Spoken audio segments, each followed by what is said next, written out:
Monster Energy drink. We're not sponsored by Monster. Can we be sponsored by Starbucks? Probably not. Look on that one. No. Can I tell you? Listen, before we go on air. We're on air. The food. Oh, well, anyway, I'll just tell it. Look, the food pantry at my church gets stuff. They get it through, they either get it donated or anything. They got a box, a case, multiple cases of Cafe Verona. What is Cafe Verona?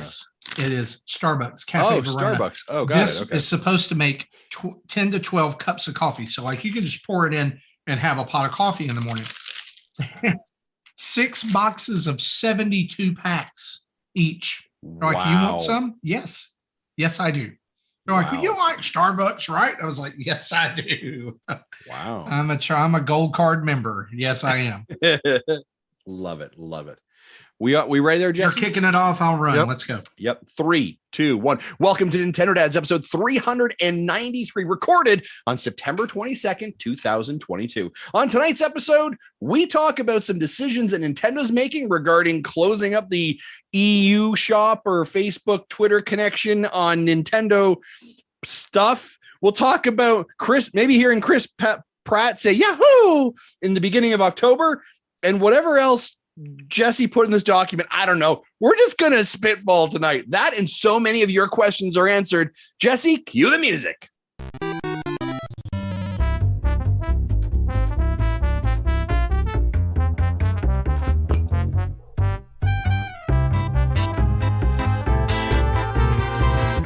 Hey, what's up, everybody? It's Marty here. You're listening to Nintendo Dads. It's September 22nd, 2022. It's episode 393, and joining me on the show tonight, 2 of the finest gentlemen that the internet can provide, Mr. Justin Masson and Jesse Waldack. How you doing, guys?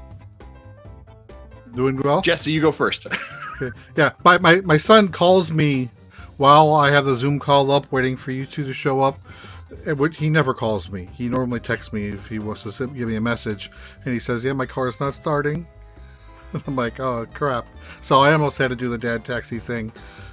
But he said he did get his car started. So I think tomorrow we're going to have it checked out somewhere since he and I both have a day off tomorrow. Probably ain't got no gas in it. Mm-hmm. That's awesome. Yeah. I'm doing all right. Here's I'm gonna be real honest with you, Marty.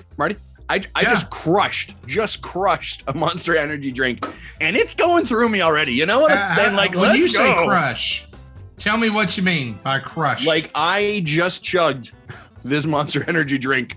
I usually sip these things. No, we just downed that in about 5 minutes. Are you drinking just like the straight black and green original OG black Monster? And green. Why?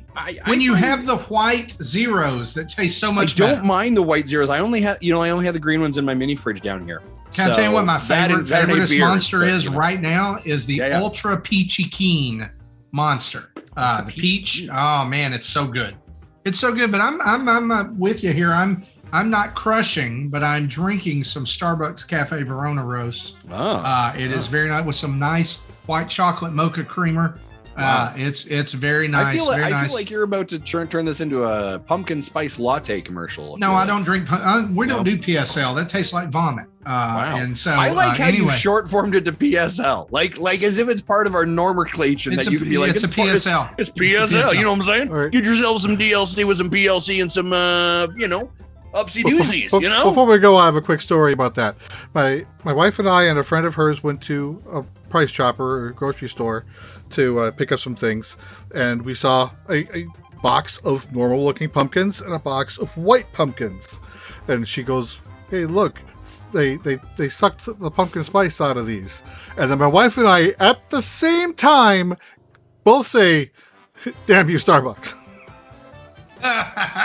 Starbucks, you again. Where they did it. Well, guys, we don't have a whole lot of news this week, but Tim, let's talk about Tim for just a minute. Tim not on the show tonight. I'm sure he's following along. Tim scoffed at us that we might have a short show this evening when we said it might be. And he's probably right. But anyway, let's see what we can do. Let's dive on into the headlines, shall we? Let's do it.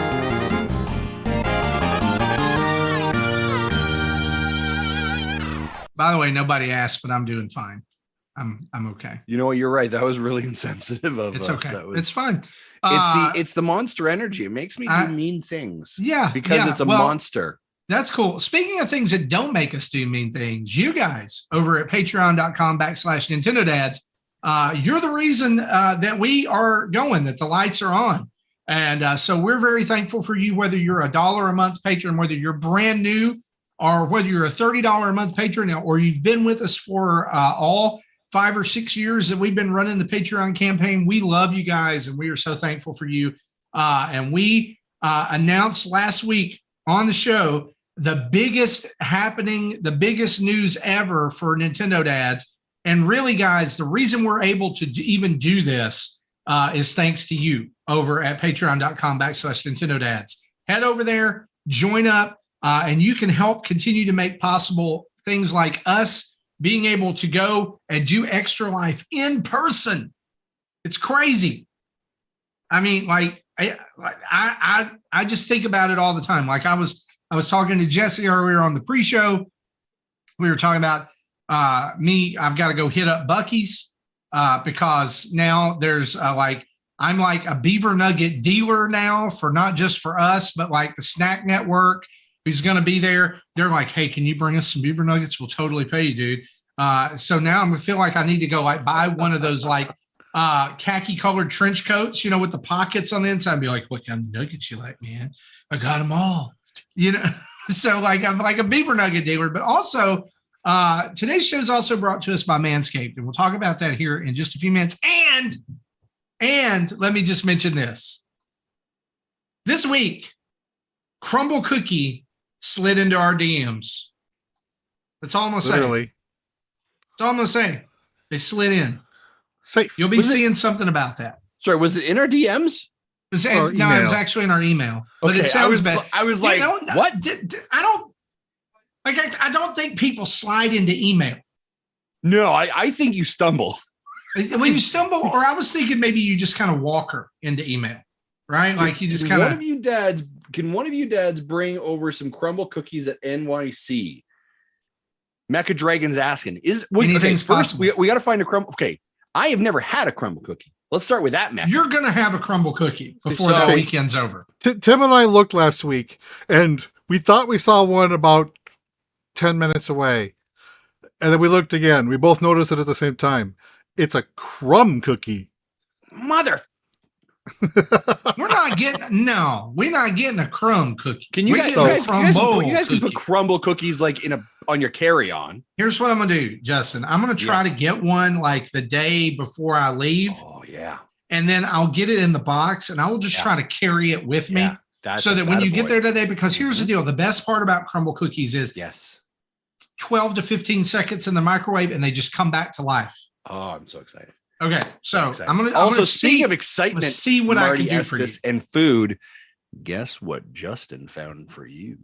When did you find me some double coffee crisps? I did. I found you doubles. I found you double coffee crisps in Canada. Not just one, not just two. Like there is an entire aisle section of it. So I'm going to be able to secure you tons of them. And they're at the dollar store, so they're even cheaper. Oh, boys. We're going to make some bad decisions with American food. You know what I'm saying? Yeah. It's part of the weekend. But anyway, head over to patreon.com/Nintendo Dads. We'll talk about Manscaped later in the show. Let's dive straight into the news. Huge news breaking this afternoon from New York Comic Con that Nintendo and Illumination jointly announced that not next week, in 2 weeks, they will premiere the very first teaser trailer for the Super Mario Brothers animated movie on October 6th at 4 p.m. Eastern time. Now, a couple of questions about this that I have, because that's really all they said, except for showing a graphic of like a glowing question block, right? A couple of questions I have. Number one is that a premiere at Comic-Con and we don't see it until later? Or is it going to be streamed at the time? And if so, like, Justin, I'm specifically looking at you for this question, is how do we need to set our expectations for a teaser trailer? because there's some folks out there who are going to want this to go buck wild, right? Yeah. They're going to want it to go. They're going to want like a 4-minute trailer. That is not what we're getting. Can we agree on that? Yeah, I agree. I think if you're going to see, so here's what I think. You're going to see the teaser in October here at the New York Comic Con. I would anticipate a full proper teaser, most likely during the end of November, during Thanksgiving, sometime in there. And it'll be properly promoted, like tune in on Monday after, or tune in Friday after Thanksgiving or whatever. Some like that'll be where it'll end up coming out sometime around that, or we may end up seeing it over in Game Awards. You are going to see the actual trailer by the end of this year. I think either Thanksgiving. Sorry, let me say this. Sorry for hey Canada, I'm looking at you. Sorry, American Thanksgiving, not our. No, I completely agree with you that you said the Game Awards, and that is I think that is world premiere. Yeah, Mario trailer. Yeah. Here's what I think. Here's the tidbits I think we're going to get in this trailer. All right. Number one, I think we're going to get the movie's title. Yep. Number two, Chris Pratt we're going to hear him say something as Mario. It's not going to be huge. It may just be, it's me, Mario. Yeah. That's it. Number three, Mario is the only person, the only character that we are going to see. You're going to get some kind of like black screen and be like, in a world where danger lurks around every corner, a damsel in distress requires one individual to save her from an impeding evil. You're going to see like the camera pan up and it's a green line and it pans back a little bit more and it's the pipe, right? And then you're Mario's in the pipe. Yeah. Yeah. And kind of pops out, lands, and then there's like a back shot of him, right? So you're only seeing the back of him, the pipe, and maybe a castle in the far distance, right? And then it just says, Super Mario, Tears of Kingdom, Hope. And then you hear, it's a me. And that's it, right? And then, boom. And it's like 15 seconds. Yeah. The other thing I want to point out here too, and Jesse, thank you for putting this in the notes. April 7th, 2023, the new confirmed release date for this movie. Previously, it was just Easter or spring 2023. Yeah. Obviously, they are taking the cue, y'all, from Sonic the Hedgehog 2 going gangbusters around Easter time last year, springtime, and doing tons of money business. Now, Sonic also didn't have, now hear me when I say this, Sonic was a great movie. I'm not going to say fantastic movie, but Sonic 2 was a good movie. It's great fun to watch that with my kids, point out all the Easter eggs, check out all the stuff. It looked wonderful. It was just good through and through. But Sonic did not have anything to really compete with during this time. Now, if that pattern holds, I don't know that Mario is going to have anything to compete with at that time. I think that there are Marvel movies hitting around it, right? But there's not anything that's like that weekend. Okay, well, I'm looking at movieinsider.com right now. There's a movie called On a Wing and a Prayer coming out April 5th. I don't know much about that. So nothing coming out the same day that Mario comes out. There's a the Pope's Exorcist is coming out. That's kind of interesting. All right. And so I don't know about hearing that movie. Now March, if I back it up to there, Scream 6 is coming out March 31st. It is Scream 5? Yeah. And The Heart of a Lion, which is a boxing movie about George Foreman. But the week before that, John Wick Chapter 4 hits, which I don't think it's going to pull a whole lot from there. Shazam! Fury of the Gods, March 17th. So they're really in a good pocket right there, right? It seems like that they're going to be in a pretty good pocket for at least a couple of weeks. And that's also the Easter break, is it not around that time, early April? Let me check here. Easter 2023. While he's checking, I'll say what I was thinking of when you said that is Easter weekend. So it's launching on the 7th. Easter Sunday is April 9th. I believe Sonic also launched on Easter weekend this past year. Or this year. It'll be interesting to see what happens. I mean, that's typically a pretty big weekend for movie releases because families want to go out. They want to do something, right? They want to be together. And everything else is closed on Sunday.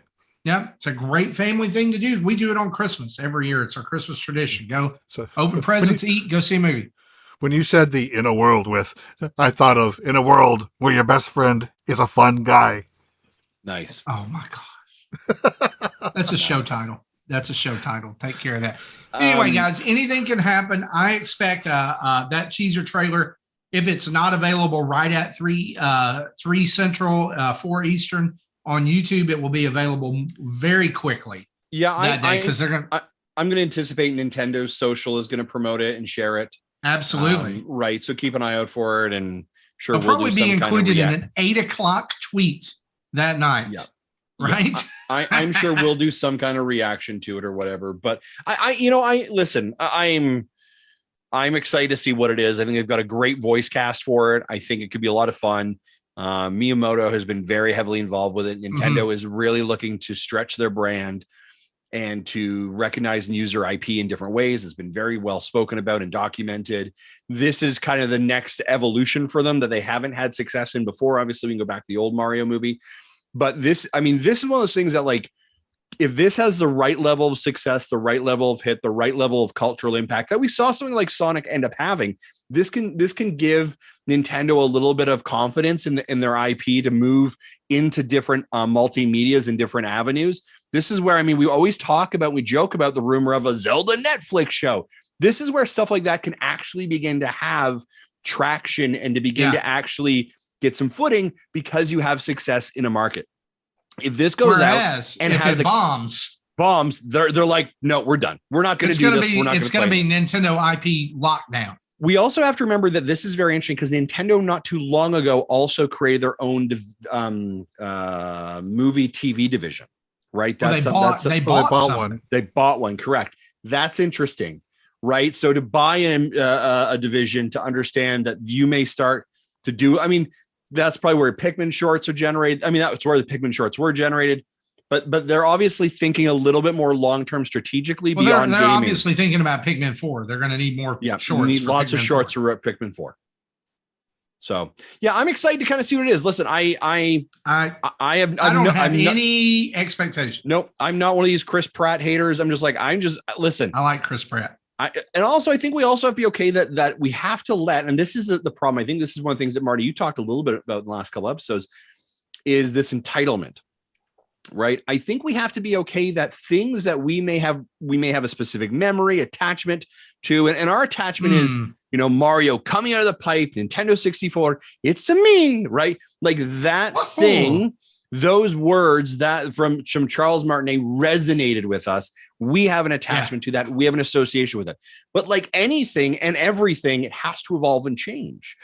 And so we have to be okay that our Mario is not the same Mario as it is for our children or other kids, right? There's a generational change. And so we can't hold on. It's kind of like us saying, like, the only Teenage Mutant Ninja Turtles were the one from the 1990s. Yes, because that's our Turtles. We need to think of Mario as this is our Mario from this time, where now the new Mario is for other generations. Right. My question to you is this: do you think that and I understand that that Mario Odyssey was developed for the Switch in mind, right?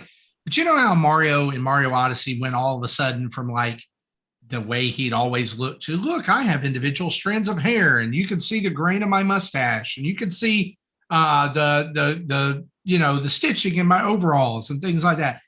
Do you think that that's probably going to come into play in this big screen? Like, are we going to see like Mario's going to look like? I'm not talking about realistic, but like Illumination is known for detail in their models. I think you're gonna have a pretty realistic model, but you're like, I guess again, I'm saying is like, is it going to be a step back from what we got 5 years ago, or is it going to be on par? I think it's going to be pretty on par. This is the studio, and you look at their Minions and stuff like that, they're really good at making overalls, right? Yeah. So this should work really well for them, right? But I kind of see what you're saying though about Nintendo and like the IP thing. Like this is their flagship guy. Yeah. And they have been absolutely roasted for years over the original Super Mario movie. That's why it's taken so long for this to happen. There's got to be a high level of quality this has to be, yep.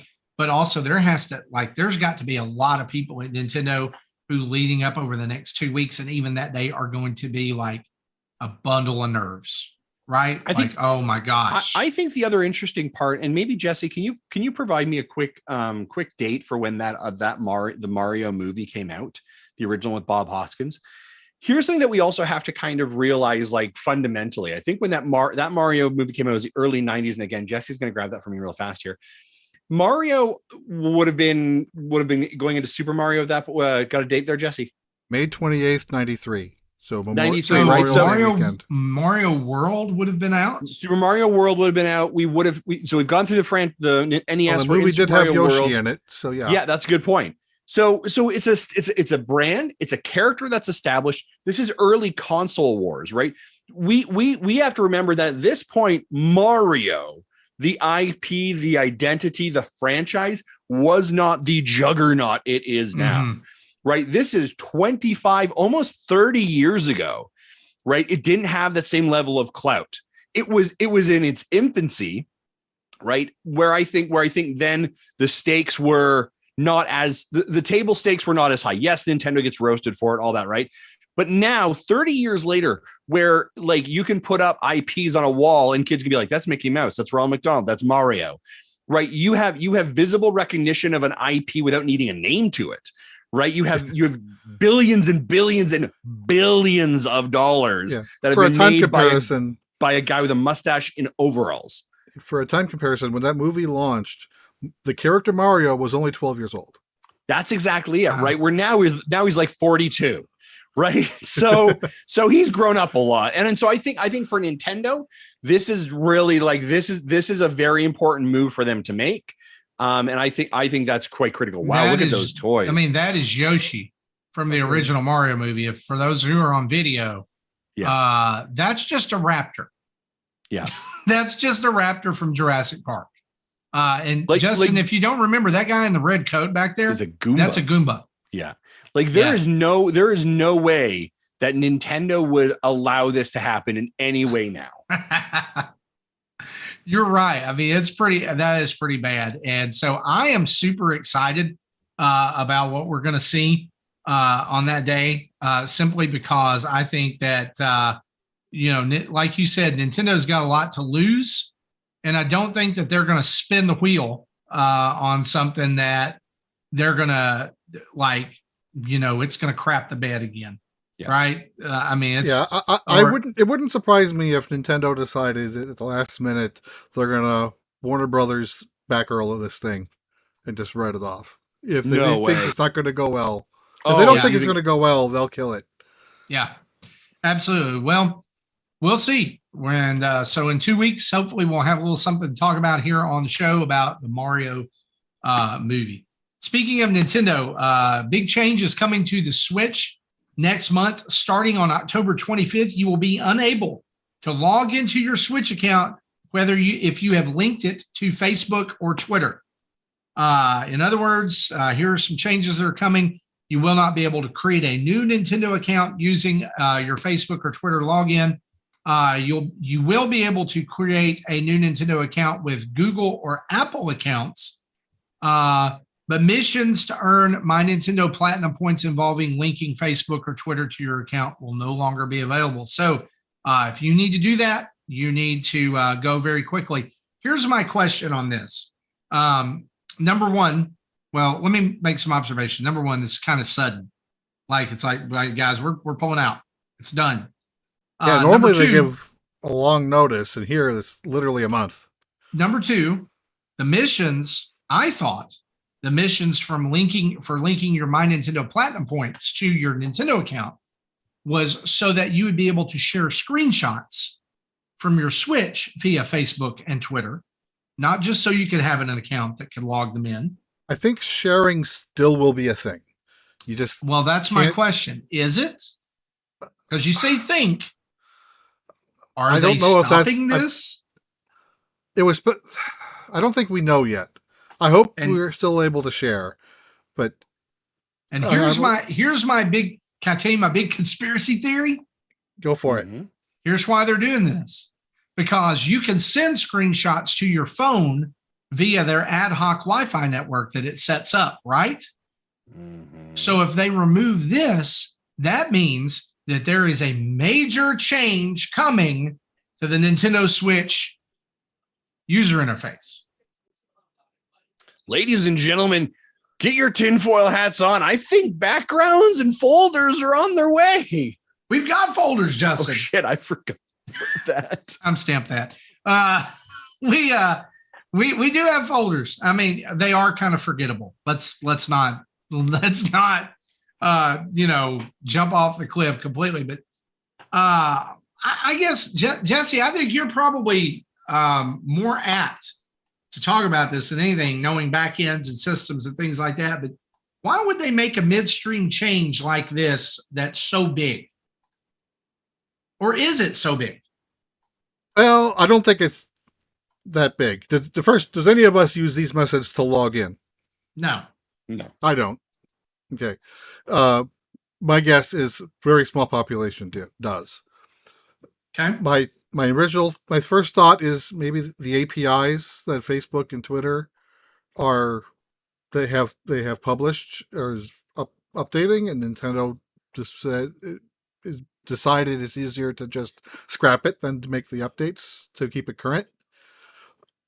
Another thought I had is maybe there's an exploit that no one's talking about publicly that is involved in this. That was the main reason why they took away the NNID login originally, because that was something that was exploited, and I think some of us actually got hit by that. I think y'all got purchases on your V-Bucks purchased on your account. My account did get compromised, but I don't have that game, so I didn't get any purchases on it, but I did have to change my password and enable two-factor. Those are the two big reasons I could think of. I like how Marty goes for we got a crazy idea, and then Jesse's like, no, probably not. Security patch. Right? That's why we keep you, Jesse. That's why we keep you. He brings it back now. Look at right? Computer programming and security is what I do. No. So that's where my question. That's where my brain goes. But I would be interested in finding out if there was going to be a UI update and new methods of sharing, if that's where they're going with it. Maybe again, end of October. That's when the NSO recycles. So maybe something else might come from that. Yep. And maybe it's just going to be like, hey, guess what, guys? You know what? We've had this interface for Bluetooth this entire time, and 5 years later, we're enabling it. Or, hey, guys, guess what? We're now going to be able to let you stream directly from your Switch. It's always been able to do it, but now you can do it because we just thought it would be good to do on a Tuesday. I don't see that one happening. The game struggles. It's 8 p.m. on a Thursday night. Let's drop the tweet about the streaming that's coming to Nintendo Switch. I don't know. Anyway, or it's the third Thursday of the month at 8 o'clock. Well, just know that probably what this really is it's making way for Netflix to finally come to the Nintendo Switch. Oh my gosh, get out of here! Just saying. But for the 5 or 6 of you out there who still link your Nintendo Switch account to your Facebook and Twitter, you probably need to fix that before October 25th. Okay. There's a tutorial on Nintendo's website for how to do that. Sorry, it's the Twitter and Facebook on the Switch. Yeah. I thought it was just the Wii U and 3DS. No, and the Switch. Nope. So we're okay. Now I'm actually paying attention to this conversation. Does this change your opinion? Well, Am I not so crazy now? Yeah. Well, yeah. That's interesting. Nintendo is taking away Facebook and Twitter logins from the Switch. Well, that's how we post out photos sometimes from our Switches. You know what it is? I've got it, guys. Here it is. It is Miiverse 2.0. It's coming. Could you imagine that? It's coming. Awesome. I'm here for it. Here you go. There's some crazy crap that went on Miiverse. And now Street it's Pass look, 2.0. and guess what? Now it's all transferred over to the drawing feature on Splatoon 3. Do you ever just like turn on like your Wii U and be like, what are y'all doing here in Miiverse, you crazy bastards? What are you still doing here? By the way, did you guys see the thing I posted about the King of the Hill reference that somebody drew in Splatoon 3? Hank Heel's a squid, Bobby's a skid, and it's like, now, Bobby, you can't just not ink the base, boy. You know, I love it. I love it. It's fantastic. There was another one I saw yesterday, and it said, I'm a real animator, like an actual animator. How do you draw on this thing? And then in real little letters, it said, no, seriously, I work on SpongeBob. Nice. No, you don't. That's brilliant. Anyway, that's coming up. You go get your accounts fixed. Don't get locked out. A couple of game release announcements. Actually, just one that Jesse wanted us to throw in here. That you threw in here. Why don't you tell them about Picross S8? Just in time for Extra Life this year. Right, because it'll add 4-player support. I'm not playing. No, we're not doing this, Jesse. We're not doing it. You know what? Here, you know what?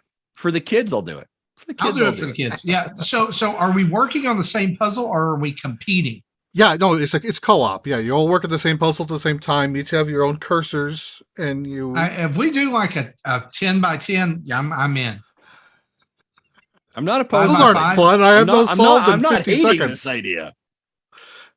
Yeah. So okay, you can do a 20 by 20. We'll do a 20 by 20. So yeah, Tim and I was planning on doing this anyway. I'm not sure if it was going to be something we stream, but it's something we do on the side just because we can. And they've always had 2-player support, but this one adds 4-player support and touchscreen support. I think 7 also did, but I don't remember. And it comes out next week, the 29th. But they're also going to backfill 4-player and touchscreen support to all of the other ones. You know, S through those S7. Crazy buggers.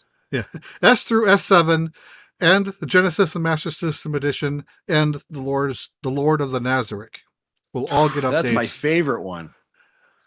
Lord of the Nazarick. Yeah, so that's something we can do 4 players now if you wanted to. Checking Nintendo's website, S7 did include touch hold or touch toggle as an input method. Okay. Oh boy. But now they'll all have touchscreen support. Which, because I liked the 3DS stylus method because the stylus had a point and it was really precise in where it landed. You know, the Switch would have to use these squishy ones that I don't like those. Aren't very precise. So I'm not going to use. I tried to do that. I tried to do that for Super Mario Maker 2. It wasn't fun. Yeah. Didn't it come with a stylus? Mario Maker 2? In some regions it did. Yeah, it did some regions. In some regions, not North America, it did not. It would have been great if it did, but anyway. So that's coming out September 29th. Yes. Awesome. And I'll probably have it finished before. Yeah, I was going to say, you got to save us some puzzles, Jesse. Can we talk about how Tunic's coming out next week? Because that's much more exciting for me. Tunic is coming out next week. Also, as you were hearing this, Shovel Knight Dig has also released on the Switch and on iOS. And I'm playing it. I'm going to play it on iOS because it's free because I have Apple Arcade. Well, and I got the good old the backbone. Me too. Backbone's gonna help me play Shovel Knight Dig tomorrow for a long time. Gonna let your backbone. Man, I love this. And can I tell you the backbone is fantastic. The only regret that I have from this is that I didn't wait to buy it.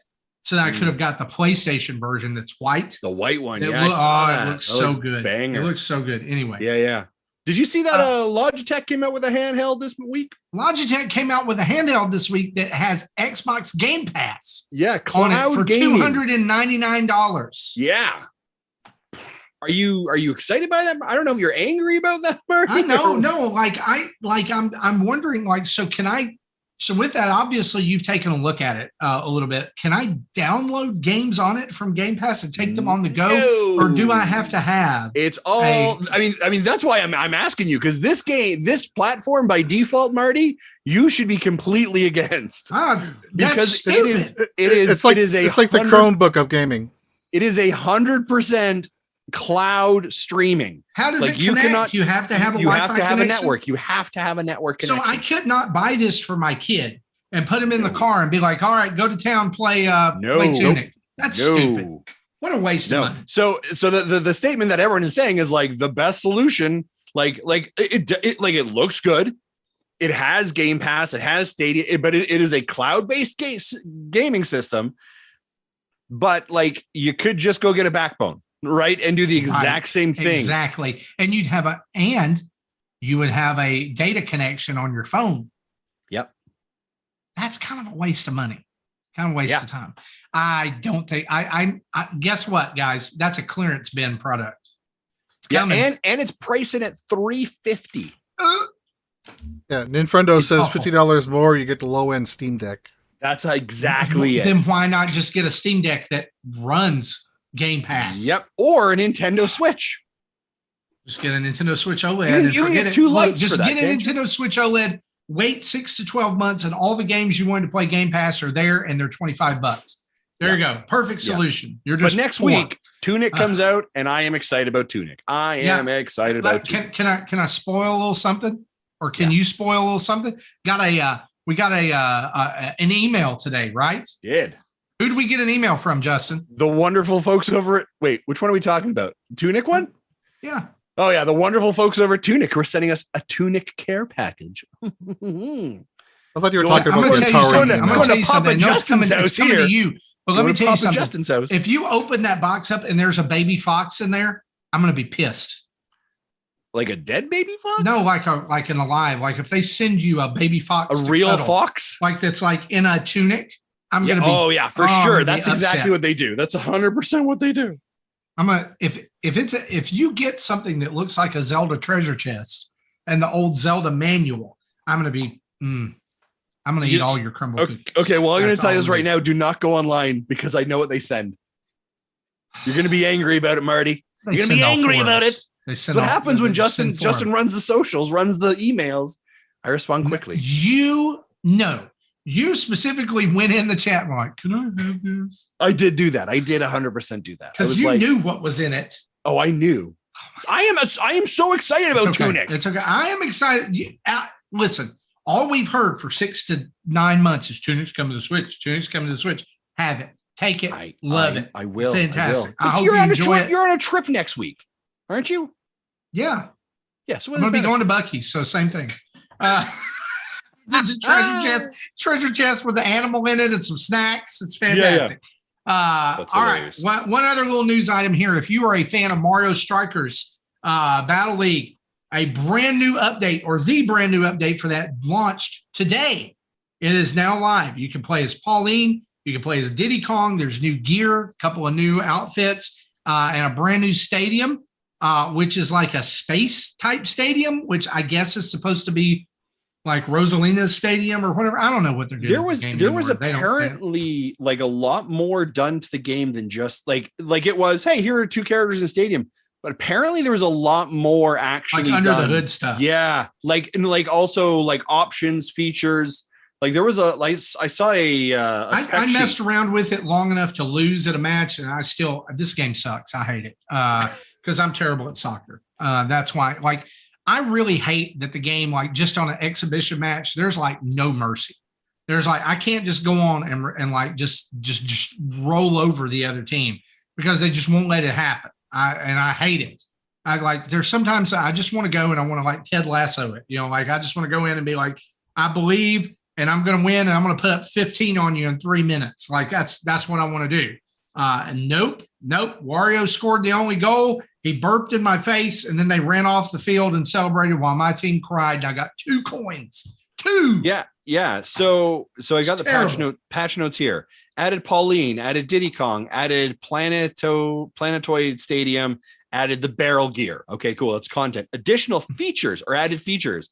Added striker rankings to the main menu, completed by comparing your individual ability over a fixed period of time with the score skill, which varies for your performance from online matches.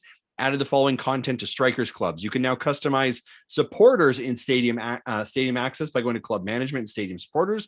You can use coins to view fireworks and confetti when you score a goal or when you watch or win in a match. Accesses by going to Club Management Celebration. General adjustments to behaviors so the CPU teammates may mark opponents more quickly. Adjustment to the order of characters when you switch between them. Adjustment to the charge time for perfect shot passes and perfect free lob passes. Increase the amount of coins and tokens you earn depending on the results. Change the period of time from a rules in Striker Club, which states the club will not be allowed to join a season if no member of the club has been online within a certain amount of time, from 90 to 30 days. Change the number of question mark blocks that are thrown to the losing team at kickoff from 2 to 1 when the score difference is at 2 points. Adjusted the matchmaking rank systems to online matches, and made several other adjustments to balancing and fixing other improvements. Stability. They probably added some stability. They did a fair chunk to that, actually. Yeah, they did. It's pretty good. But I have a feeling we'll only get like 2 more updates to this game. Like just a couple. Probably. But anyway, it's out there. Go check it out. That's our news this week. It's time for an ad break from our good friends over at Manscaped. Hey folks, supporting Nintendo Dads is brought to you by Manscaped. Ladies and gentlemen, Manscaped has continued to be a supporter of Nintendo Dads throughout 2022 and will through the end of the year. Manscaped makes incredible products that you use as part of your daily routine. Whether it is a lawnmower 4.0 for removing some of that body hair, and I'm not just talking below the waist, but potentially maybe your person has some chest hair, a little bit of hairy armpits, some shoulder hair, just need some general trimming over the body to make you feel a little bit better. Not a problem. They've got you covered. Hey, speaking of hair, by the way, what about ear hair? What about nose hair? Well, they have got the Weed Whacker 4.0 or the Weed Whacker, which will help you clear those out and trim it out as well. But they're not just a technology grooming company in regards to those kind of accessories. They've also amazing other content or amazing other products, such as their deodorant, their body wash, 2-in-1 shampoo and conditioner, lip balm, because by the way, folks, it's going to start getting cold out here. These little chappers, they're going to get little cracks. So you're going to need some lip balm. So you should make sure they have that as well. We have talked about their amazing ball deodorant. Again, during the hot summer sunny days, you got to make sure you're keeping yourself nice and clean and fresh and moisturized where you need to be as well. And by the way, they've also got a foot spray as well. They have got all the amazing products that you need to use in your day-to-day routine. All the Nintendo Dads have been using their products for more than a year here.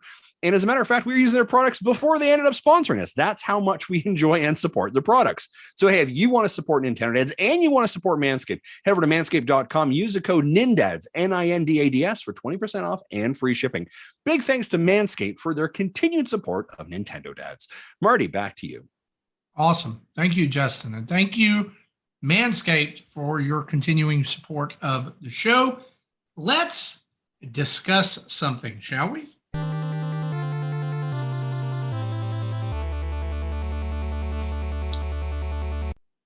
So we've got a really great topic of discussion from our community, from listener Quagmire. And guys, I think this is a fantastic question or topic. And so I'm just going to throw this out here and get your responses. And we're also got a response from someone else here in the community, JDP Cart 18. And so here's the original topic from Quagmire. He's asked this: are there too many games? I'm looking at October in particular, and there are several I'd like to buy, but will probably only pick up Persona 5 Royal because I won't have time to play them all. Also, I only play my Switch, so I can't imagine how people with multiple consoles can keep up. I feel like the gaming industry is propped up by people buying games they don't play. Love the show and appreciate you all answering. Now, before I get you guys' live opinions here, JDP Cart 18 Jamie, he responded this way. He said, maybe instead of buying the games, we want to play. Maybe instead of buying the games we want to play and never playing them, we should be more frugal with our buying habits and buy what we can play now and then move on to the next one once we're finished. Some people just buy games for the sake of buying them cheaply on the eShop. Looking at you, Sean Capri. Woo, shots fired. But I think this question is perfect for our resident game sampler, Justin Masson. So let's throw it over to you, Justin, first. Just the hair's breadth, like the little appetizer question. Are there too many games? Yes. Okay. So what do you think about that? Is that it?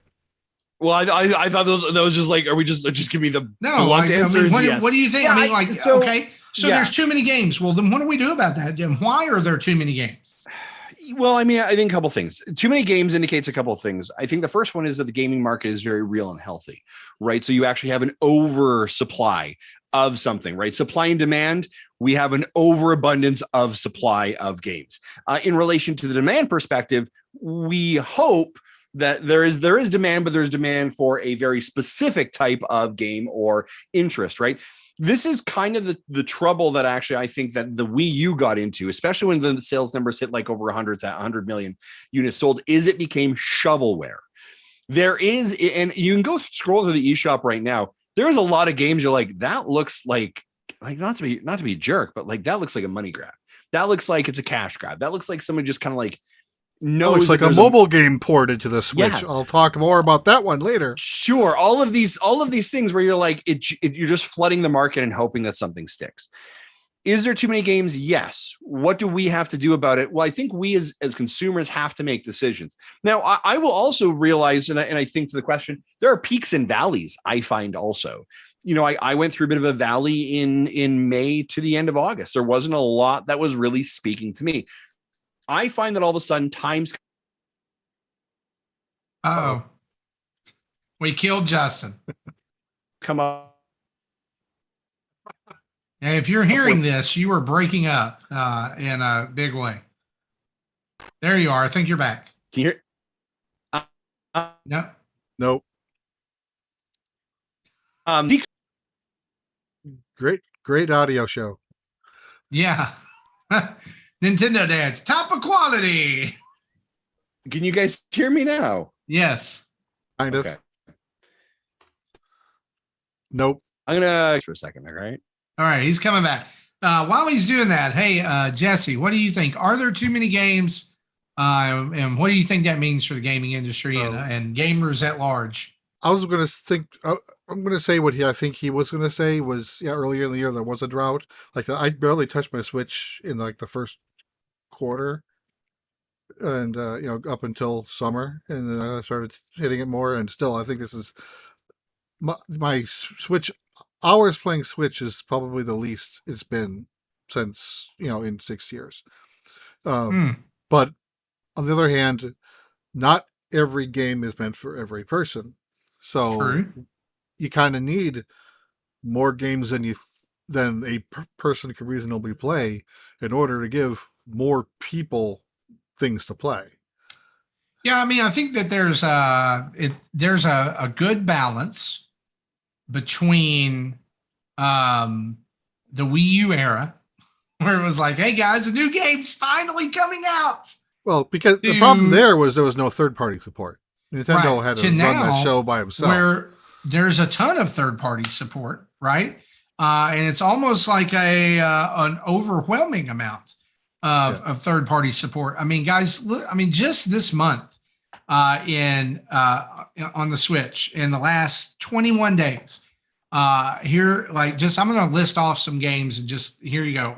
Ooblets, JoJo's Bizarre Adventure, Lego Brawls, Tim Tim, the Jack Move, NBA 2K23, Splatoon 3, Little Orpheus, Various Day Life, 13, all of these games, and Bear and Breakfast, all these games hitting Shovel Knight Dig right around the same time in October, like Quagmire talked about, looks to be like a super packed month of games already. I don't know that the question is really, are there too many games? I think the question could be, is timing just really bad? Well, and the thing I would argue with that for timing is there is a deliberate strategic timing for a lot of placement. We do have to remember that, right? So if we look at this, the back half of the year, the holiday is the big one, right? The Black Friday. Right. That's where you see, like, ladies and gentlemen, when is God of War Ragnarok landing? Like November 15th or something like that? When is the new Call of Duty? Like, it's November 11th. That's right? only the first week, November. Right. You are trying to land in that time spot because there is high Black Friday sales, right? So you want to be on the shelf. You want to do that. Now you begin to and releasing a game late puts you deeper in the mind of people giving out awards because they're going to hoping they forget about the games that came out in February in favor of the November and October. Right, but I think part of the problem here too is if too many games release, if you're not careful, then you get buried in the tidal wave of eShop junk. Which is why, like if you use November as kind of your placement, you recognize you can't land there. You don't have an IP that can fight in that zone. You need to begin to kind of look at where are other places within that zone that we can land. So that's why you begin to start to see October become a little bit more of a stacked month. And then you actually see that trickle a little bit back into September as well. Nintendo traditionally goes a little bit quieter over the summer months, right? They have a very interesting Nintendo strategy. Looking at Q1 and Q2, or at least Q1 of the year, that's January to February or January to March time, when there isn't a lot of games out there. They usually put out family-friendly games. They put out softer games. They put out ports around that time. Why? Because after Christmas, you aren't spending money. That's kind of the way it works, right? Because you've just come off of Christmas. So they put some very light games there. Nothing too, pretty easy stuff for them. They begin to ramp up from about beginning of March until June, end of June. They have a pretty good push there. You always get a pretty good game by the end of June or middle of June, right? You've got this from Nintendo. They go a little bit quieter over the summer, and then they hit hard in the beginning to middle of September, and they run that until basically up to end of October. They'll take a small break, but they'll push out more content, and then they look to really aim for that middle of November cycle. Then after that, they go a little bit quieter again. This is the peak and valley of sales that goes along with it. Now, other companies also follow their own part and parcel. Are there too many games? I agree with Marty. There are probably too many games that you are interested in right now. Because again, you can go through seasons of like, that game doesn't interest me, that game doesn't interest me. So you're like, there aren't that's too what many I was games. mentioning while you were reconnecting. Yeah, there aren't too many games. There just aren't games that I'm interested in. During the summer, especially, I mean, there wasn't a whole lot of like third-party or indie games that were coming out, and even into August. But now it seems like it's ramping up. I mean, today alone, or this month alone, I've gotten Splatoon 3, Beacon Pines, Midnight Fight. I think it's Midnight Fight Society or something like that. Midnight Fight Express, Bear and Breakfast. Next month, I'm getting Persona 5 Royale. I'm wondering how I'm going to have time to play all these games. But it's almost like I can wish list these games, but if I wish list them, then I either forget about them, or like I get to a point where it's like, you know what, now I don't want it because I know I'm not going to have time. And the shine is worn off. And I think part of the pressure that we feel, or at least, let me say it's for me. Okay. I'm not going to say it's for everybody. Part of the pressure I feel, and I would wager that there are several people who probably feel the same way. Let's put it that way. Part of the pressure that we feel is a new game comes out and everybody's talking about it. And we want to be a part of that conversation. Yeah. FOMO, right? Is Friendo just mentioned in the chat there. Yep. Fear of missing out. Like Live Alive came out and there were several people who jumped on that. So we got to be part of the conversation. But then Xenoblade came out. So that's the new thing. That's the new hotness. And now Splatoon 3 is out. And that's the new hotness. And then Bayonetta 3 is coming out. And that'll be the thing. Then Pokemon. And that's just Nintendo, right? I mean, it's not like, oh man, I'm playing Bear and Breakfast, or oh man, I'm playing Midnight Fight Express, or, oh man, I'm playing Foretales, Genshin Impact, whatever it is, all these games. Plus on the back end, like for me on the back burner, is like the specter of Fortnite is always there, right? Yeah. Come on back. You want to you got to get some levels, man. We got to get to level 100. And so now, like, I look at that, like when the battle pass re-ups, I'm like, okay, what is my maximum amount of time that I have here? Because I don't want this game to control my life. Yeah. And control my gaming to the point that that's all I play, and I get burnt out, not just on Fortnite, but on playing games, period. I think here I would love to see the data track on this. And I believe there is probably data track, and I just need to figure it out. But I believe that there is a 5-day approximation hype cycle of a game, which is, if a game comes out on Friday, everybody's talking about it. We see reviews hit on Wednesday. We see people start sharing stuff on Thursday, drops on maybe Thursday night. We see a big peak on Friday, unboxings, let's plays. It's on the stream. It's on Twitch. First weekend, Saturday, you see it. Sunday, you see it. Monday, it begins to drip out. And then we do this. What have you done for me lately? And then we jump on the next roller coaster that comes around again, and we do the same thing. Video game, if you are an avid video game player, enthusiast, industry, content creator, whatever it is literally a vicious cycle of living a hype roller coaster that you never really ever get off on. And I think that's really the challenge of it. And I think the question that was asked in there was like, how do people with multiple systems do it? Everyone makes fun of me because I don't have more than just my Switch and Stadia, right? But the reason is, it's real easy not to play Deathloop when you don't have the system, right? Like, real easy. And listen, I watch it go across my Twitter feed, and I'm like, oh, I want to pull the trigger on Deathloop. But I'm like, and I've had this conversation. I have thought, like, there have been times where I've literally had an Xbox in my cart ready to check out. And I'm like, it's going to sit in my gaming station, and I'm going to play it for a couple of games. But then I'm going to be like, oh, I want that game, and I want that game. And guess what? I have so many games on this console that I'm not playing because these games go on sale and they're in my wish list and they're being added over because eventually I want to play that game.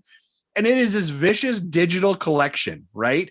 And I think that's the challenge of it. And so I earlier this year, I did something very cleansing. I don't know if you guys remember. I was like, I am not buying a Nintendo game because of the hype cycle. Remember, Justin didn't buy Arceus, and everyone's like, what are you doing? I didn't buy Kirby and the Forgotten Land. What are you doing? I literally let my gaming body reset. And I was like, I am only playing games and purchasing games that I am going to actually play. There are times where I will also be like, I am not purchasing another game until these 3 games are done. Right. And I will fight my backlog because I think we like do this like doomsday or prepper.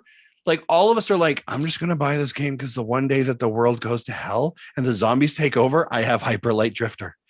And that's when I'm going to play it. Right. Like somehow, not my zombie playing game. Somehow we believe like we've stockpiled these things and this time will come. But reality is that time won't come. The new console will come in and we're just going to replace that.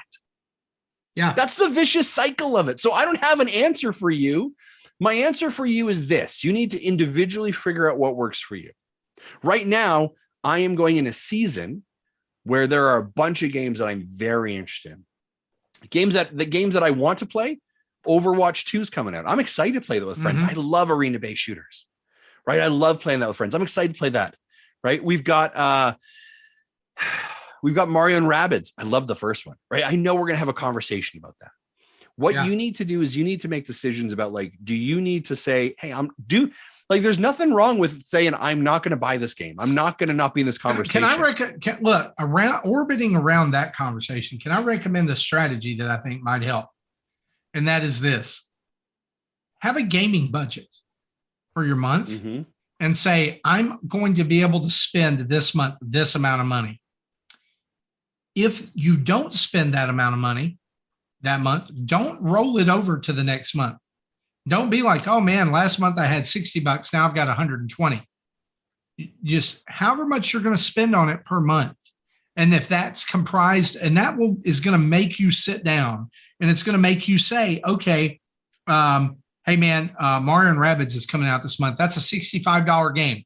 All right. Well, my gaming budget for the month is $80, or maybe it's $65. Maybe it's one first party game. Well, then that makes your choice, right? Maybe it's Persona 5. We don't know how much those are going to cost yet, right? I haven't seen a price tag yet. No. I figured Jesse would know. But might be 50, but probably 60. Okay. So if that's your $60 game for the month, guys, also keep in mind that one of the things that you want to do when you do that is maybe one of the things I do sometimes to determine what's really important in a situation or what should be in the number one slot is just make a list. It's 60. Okay. So make a list of all the games that you want. And then go down that list, starting with the first one, and say, okay, like here's my October list: Persona 5 Royale, Mario and Rabbids, Bayonetta 3. All right. So okay. So first one, Mario and Rabbids versus Persona 5. Which one of those do I want to play more? Okay. Well, I put a tick mark next to Mario and Rabbids because it beats that one. Okay. Mario and Rabbids versus Bayonetta. How many, which one of those do I want to play more? Mario and Rabbids. So that would get a tick mark. So now I have 2 tick marks next to that. Then I would go down to the next one, which is now Persona 5 Royale. So I've already compared that to the first one on the list, right? So I'm not going back up, I'm going down. So since there's only 3 items in my list, Persona 5 versus Bayonetta, I want to play Persona 5 more. That's 1 tick mark next to there. So that means Bayonetta now has no tick marks. Then this one has 2, and this one has 1. Then so it reveals to me that Mario and Rabbids is the one that I wanted to play. It's a process of discernment. All right. So it helps us be able to take a look at those. Maybe some of you have non-finite resources. Let's put it that way. Maybe some of you have more resources to put toward gaming each month. Luckily, thankfully, one of the reasons I've accumulated so many games on my Switch is because we get review copies and we are able to, share some of the cost of those games, right? So with that, that's helped. But if I didn't have that going on, I would be doing the same amount of budgeting and list making each month to try to figure out, because there is so much there that interests me. And so I think maybe reframing it that way, budgeting, making a discernment chart or discernment list, or maybe just reframing the question of there's too many games out that I like, might help you, and understand too, look at sales. All right. Y'all know probably Mario and Rabbids is going to be on sale at Black Friday. It's not a Nintendo first party game. It's Ubisoft, and Ubisoft gets huge discounts every year, right? On Black Friday and Christmas. Yeah, so you may want to the original Mario and Rabbids normally goes on sale for $20, including DLC. Right. Wait a few weeks and see what happens. I've even heard, I don't follow this, so don't, but I've often heard that people use the strategy of, I want something, so I'm going to declare that I want it, and I'm going to wait 24 hours. And then I'm going to see if I still want it just as bad 24 hours later. Right. So you can check that out too. So there's some things out there you can do, but I agree. Like, let me just say, I commiserate with you. I agree. I think there's a lot of hard choices that are having to be made here right at the end of the year. Yeah. Right. For gaming. I have a release tracker. Obviously I can't track every release. I only know of the ones that we're told of, normally through directs and sometimes through emails if it catches my eye.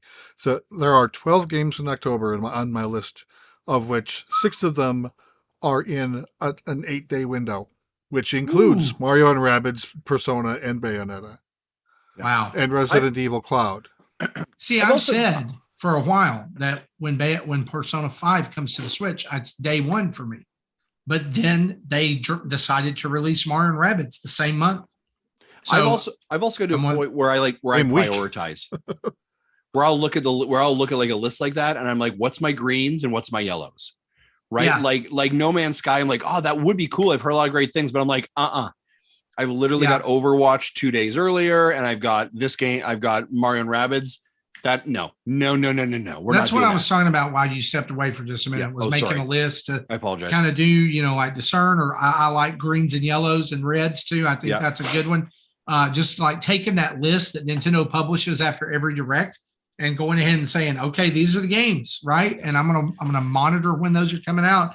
And you may have to space those out or ask for them for Christmas or do things like that. But I think it comes for me right now, the question I'm asking most is what's going to give me the most bang for my buck right now? Yeah. One of the other interesting things I think that and I think this goes back to the larger question, and I know we're kind of transitioning off it, but like there is a bit of a systemic problem in regards to there is too much, right? And so how do you identify, like there's so much in the marketplace that to be able to find like you probably know what you do want in regards to, these are, I'm going to use like Overwatch, Tunic, like these big games that you probably know or hyped indie games. But then there's a lot of games that go completely missed that teams have struggled with, worked with, and are absolutely fantastic, and you completely miss them. And it's like fingers crossed that some podcast, some streamer, someone just randomly happens somebody to tells you about it, right? Somebody picks up on it, right? The one I've heard a ton about recently is Tinykin, right? I've heard a ton of positive things, but like that had like literally had been out past my radar, and someone's like, have you guys played Tinykin? And I was like, what are you talking about? And then I heard it on podcast. I'm like, maybe I need to look at it. Like that's what drew me in. This was the same thing I actually said last week about Flynn Crimson, the son of Crimson, is that this is a fantastic game. One of my favorite games of last year, and nobody really knew it existed, right? Because it wasn't on that main chart, wasn't on that big list when it came out. So you completely miss it because it's not overshadowing Splatoon 3, or it's not being overshadowed by, Shovel Knight Dig or these other bigger games and IPs that you recognize. So there's this mid pack that just gets lost. And so you need these games to be pulled out. And I think that's a challenge. So there's a flip side of that, because the fact there is so many games indicates a healthy market, of creation. However, is the market sustainable from a business perspective of companies being able to actually make dollars, right? If I'm putting out 45 games a week on the Nintendo Switch that are just randomly out there, is everyone buying all 45 games? Is it enough to actually pay the developers, to pay the costs? Maybe not, right? Like it's a really hard balance. And again, this comes down to supply and demand. This also means that there is a bit of survival of the fittest, right? Survival of games that have the best IP, survival of new innovative methods, new ways to push gaming forward, new characters, right? That's how things kind of like thrive, survive, and are created. So there's this kind of push and pull in regards to the industry. But I think with so much content, it is a sign of a healthy industry, but also an industry that cannot survive at the pace it does in the same way, because obviously studios will fold because you're not buying their games. Absolutely. Yeah. I think that's a good word. That's a good word. And here's the flip side of that too, as we kind of close this out. I think that, I look at this argument, like I look at the argument of hot and cold. And what I mean by that is like when I'm hot, there's only so many clothes I can take off to cool off before things get really bad. Like there's things that people don't want to see, right? But when I'm cold, there's more clothing and blankets and whatever can always be put on, right? Like it's easier to pile on there. And so like I look at it this way, I would much rather be lamenting that we have too many games than not enough games, if that makes sense.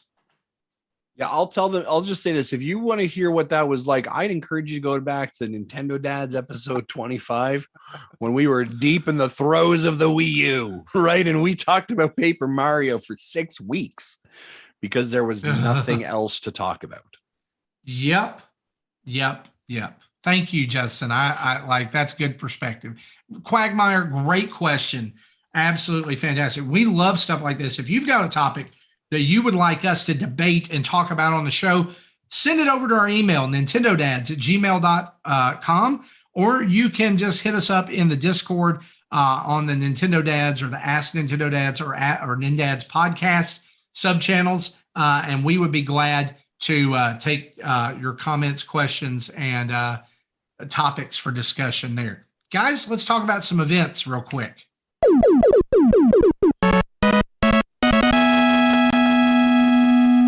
Yeah, so the dinner table is coming up every third Friday of the month, which means it's going to be, or it should have just been this past Friday. And the next one will be on Friday, October 21st. The dinner table is a place where everybody can come and get together and discuss whatever is on their mind. It is not recorded, both for for lots of reasons, but one of them is because some of the topics that are talked about are personal stuff that's going on in people's lives. And so we don't record that, but it's always a great time. 10 p.m. Eastern time on October 21st is the next dinner table. You must be a Twitch subscriber or Discord or patron. So you're a member of the Discord, so you can be a part of that call. We also want to remind you that if you're listening to this on Friday, guys, it's Splatfest time. The first ever real Splatfest for Splatoon 3 is happening this weekend. It's going to be Team Gear versus Team Grub versus Team Fun. Justin, what team did you go? I think I chose Gear. Ooh, okay. Practical. I'm Team Grub. Food. Yeah. I'm Team Food. I thought it was going to be Big Man, but it was not. It was Fry, actually. Team Fun was Big Man. So I know I said on last week's episode, Big Man always, but man, you got to have food to survive. So I'm excited for this weekend Splatfest, even though I'm not going to get to play a lot, which is kind of disappointing. But that is running from 5 p.m. Pacific time on Friday until I think it's 11, maybe, or maybe it's 9 p.m. on Saturday. It's a full day. So yeah. Jesse, you didn't pick a team, did you? I didn't buy the game. You picked Team No Splatoon. Right. Fantastic. Love it. Also want to remind you that Extra Life is coming up. We're going to be together, but you can also join our team over at extra-life.org. We've got 10 team members right now. Game day is November 5th or whenever you choose. If you want to join our team, you can go to our webpage, nintendodads.org, and click on the Extra Life link in the upper right-hand corner of the page, or you can search for Nintendo Dads. It's all one word on extra-life.org. Nintendo Dads 2022 is the name of the team. Right now, representing Team Nintendo Dads in at first place, already raising $310. Justin Masson, you are in the number one slot for the team. I think my T-shirt's on its way. Tim Alf, Jesse Waldat, Game Pass News, Jeff Watt, Chris Logal, Elvis Sanchez, Isaac Estes, and Jonathan Bassey. You two can join up that weekend as we seek to reach our goal, which is now sitting at somewhere over $5,000, I believe. Already $463 raised as a team. The goal is $5,000. So yeah, awesome stuff. Guys, listen, it doesn't matter when or what you stream. My son Isaac, he's going a week later, but we want to reach that goal of $5,000 for the kids, but also, as usual, to shove it in the Mega Dads' faces. That's priority number 2 during Extra Life. Priority number 1, the kids, always. So head over there and join up. With all that being shared, now it's time for Justin's favorite part of the show. You know what it is? It's Jesse's PokéMinute. Pika, pika, Pikachu. I hate you all. October's Community Day will feature Litwick. Saturday, October 15th from 2 p.m. to 5 p.m. Evolve Lampent before 10 p.m. to get a Chandelure that knows the charge-attacked Poltergeist. And the Fashion Week event starts on September 27th at 10 a.m., runs through October 3rd at 8 p.m. As a new one here, Marini and Toxapex make their Pokemon Go debuts. Pokemon will appear in the wild wearing fashionable costumes, and Yveltal and Megalopunny will return to raids during the event. I want to know what a fashionable Pokemon costume is. Is it like a little top hat? They're wearing a little hat. Not a top hat, but it's like a like bowler hat. hat. Pikachu comes up with a top hat and a monocle and like a cigarette on a stem. He's like, "Yes, I see there, sir. Pikachu, I say." Pikachu. I don't know why, but mine sounds like Adam Sandler. Pikachu. Pikachu in a big brown shoe. And with that being said, before it goes way off track, let's go talk about what we've been playing, shall we? Gosh.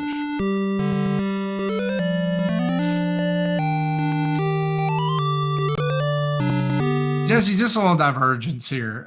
You know the Thanksgiving song, Adam Sandler? It's been a long time since I've heard that song. Pika for me, a Pika for you. I like Pikachu in a shoe. Better than in a stew. Is it Pikachu in a stew? Yeah. I remember that album, the Adam Sandler comedy album coming out when I was in junior high. And he introduced a whole schwackload of middle schoolers to very inappropriate things. Let's start here with Tim. He left us some notes about what he's been playing on the PlayStation. He's been checking out Genshin Impact. Says still trying to get to level 16 for multiplayer. After a few hours, he went from level 8 to 9. It's a grind. For the Switch, he's been playing Foretales. I'm shocked that Genshin Impact hasn't hit the Switch yet because it was announced for the Switch. Yeah, it's hey, guess what? It's never. I don't think it's ever coming. Oh, I would be shocked if it didn't. I don't know. I think the issue is probably that it looks like crap, and they're not going to release it because that's like one of the big kind of selling points. You always hear people talk about, "Oh man, Genshin Impact looks amazing." So maybe a performance issue too with trying to make it make those graphics happen. Maybe on the Switch successor. Oh yeah, Switch Pro confirmed. Tim's been playing Foretales. He says a YouTube video of his first play is out. Great card-based battle and narrative game, highly recommended. He's also been playing Splatoon 3 and is hooked, especially when playing with people I know and loving table turf battle. He wants to play that on his phone. And then a game that he's been super excited about that I'll talk about in just a minute too, Midnight Fight Express. It's a fast-paced beat-em-up game with motion capture and animations for a more fluid John Wick-like action. Look for a video soon to see if it meets his expectations. And I can definitely tell you, at John Wick, if you are a fan of John Wick movies, you are going to love this game. Smooth, super smooth, fun to play. It's basically... it's the plot of a Batman movie, really. Like all these gangs have taken over the city you're in, and you have until sun up the next morning to stop them. And you play as a guy who is like a sleeper cell, like super agent, like kind of like Jason Bourne. And he like gets woken up, and you like it's a drone. There's a drone that comes and talks to him, and like it helps him remember who he is and how to destroy people. Does it run well? I think so. Yeah, I thought so. This came out in August on the other consoles. Yeah, I do think it runs well. I played through the tutorial level of it today, and it was super smooth and a lot of fun. Is there any online component of this? I'm gonna be honest. When this came through and I sent this along back. Just for a bit of like how the sausage is made, by the way, here at Nintendo Dad's HQ, review codes come in, and some of us know exactly like who it's for. So, for example, a game came in that said Atari today, and I just said, Jesse, this is yours. I don't even want to talk about this, right? Yep. Other times, games come in when I'm like, Tunic. Okay, I'm super interested, or Marty's interested. Are you available? Who's unavailable? We'll take stuff, right? Who can get content out because of the fact that we're available, we're busy. So we have conversations. There's other times that you just grab a game. We put I put a trailer in our Discord, and I'm like, anybody interested, right? And I dropped this in. I was like, anybody interested? And all of a sudden, Tim, like out of nowhere, he's like, that's me. And I was like, oh, okay. So, full disclosure, you go and look at this game, and the key art for it. It looks like a budget Mr. Shifty. You remember Mr. Shifty? Yeah. From the early days of the Switch? Yeah. It kind of looks like that. Like there's a guy in a ball cap wrecking shop, right? And so I was skeptical at first. I went and watched a YouTube video, and I was like, okay, you had me at John Wick, right? Because John Wick Hex was so disappointing because I thought it was going to be like playing as John Wick. Like, and I mean, in this game, like you're picking up items, you're whipping them at people, you're beating people with nightsticks. There's chairs on the floor. You pick them up, throw them across the room. You're taking guys out. You know, it's soundtrack's great too. Anyway, it's like they made a bonus episode for John Wick and called it a game. I have to bounce. Do you mind if I quickly do my stuff? Yeah, very quick. That's the end of his. So, Justin, why don't you go first? Because you got some interesting stuff. Yeah, I'm playing 4 games. I'll give you the quick rundown. Splatoon 3, I'm still very much enjoying it. Awesome. I love it. I've already voted. I'm hopefully playing in Splatfest. I'm playing more Fortnite, or what I should call Splatnite. Really? I mean, yeah. Splatnite, because if you haven't, the update to Fortnite now has it where you can become a bottle or a ball, liquid chrome and zip around and fly around maps and go through walls. Go through walls. They have essentially like put parts of Splatoon in Fortnite now. And I was in a battle where for the sake of this conversation, I became a squid kid, slid around behind the guy, popped up behind him and killed him. So the motion is, it is very like Splatoon meets Fortnite. I'll also say this new season of Fortnite, it's been out for less than a week and I think I'm on level 24. Right? Like it's been really easy to kind of battle pass 13 up. or 14. Really quickly, easy to battle pass. 2 other games that I'll talk about. Videos are out for it right now. The first one is Return to Monkey Island. This is really cool. I have never played any of the Monkey Island games before, and I have never really played a point and click adventure game. The voice acting in this is absolutely tremendous. The character art design is a lot of fun. It is such a storybook. Right. It is such a story coming out to life. You get some great dialogue choices that you get to choose. It is a really fun, entertaining game together that reminds me at times of A Princess Bride, the movie, because there's times where you're moving along the storyline and all of a sudden you kind of kick out to reality where the dad is talking to his son about the story that's happening. Very cool. Lots of fun. I would highly, highly recommend it. Again, I've never played a point and click adventure. This one is like, oh my gosh, this is great. I've got some traveling coming up soon. And I'm like, this is like, I want to save this for my travels because this will be like better than watching a movie. I'm excited about it. The last game I'm going to talk about is Shovel Knight Dig. Out on the Nintendo Switch tomorrow. I believe it's also on Steam, Apple Arcade. I think those are the only 3 that they're out on. This is not the next Shovel Knight. Let's be very clear on this. This is Shovel Knight Dig, and this is done by Yacht Club Games, and it's done by Nitron, who is the ones that did Bomb Chicken. Really cool art style. Marty, you and I were having right now. Yeah, Marty, you and I were having a conversation about this before about trying to describe the difference between roguelite and roguelite. Yeah. And so here's how it works. Your job is to dig. And so if you love the pogo mechanic of Shovel Knight Dig or Shovel Knight, and that kind of feeling of DuckTales, you're going to love this because there is a ton of that. And it feels like pixel perfect precision, which is fantastic. But your objective is to dig down and you collect coins, and there's enemies that come through, and there's secret areas that you fall in or you come into. And you do this like they're essentially the runs, and as far as you go, and then you'll end up getting killed and you'll restart again. The levels are procedurally generated, so they're different every time you go in. So that's again part of it.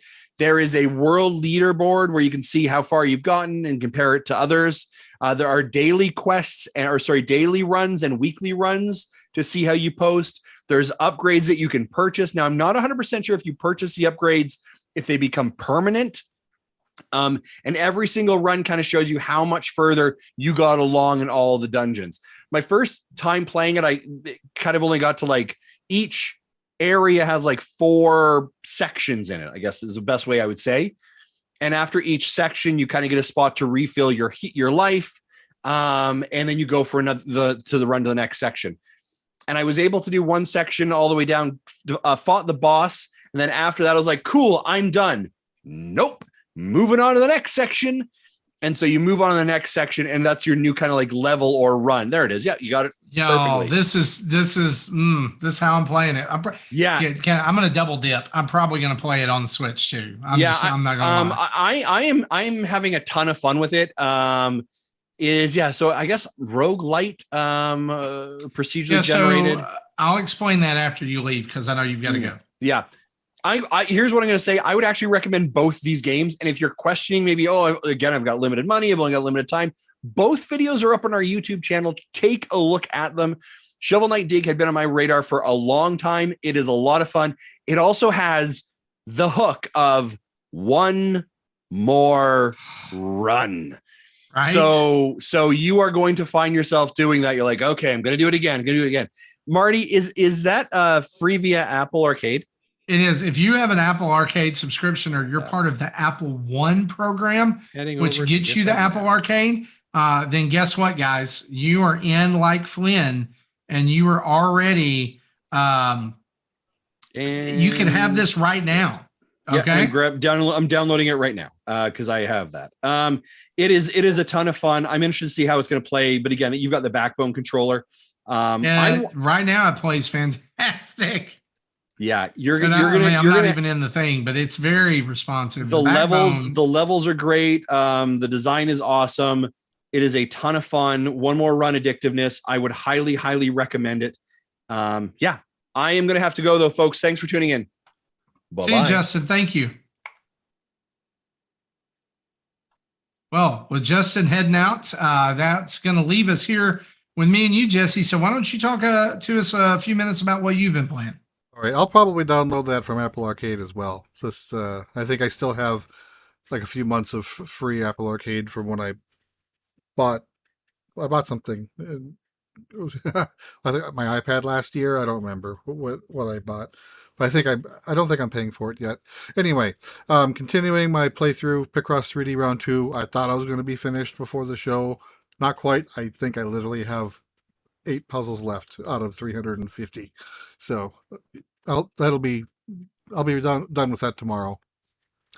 Also continuing my playthrough of Voice of Cards: The Beasts of Burden, the third Voice of Cards game.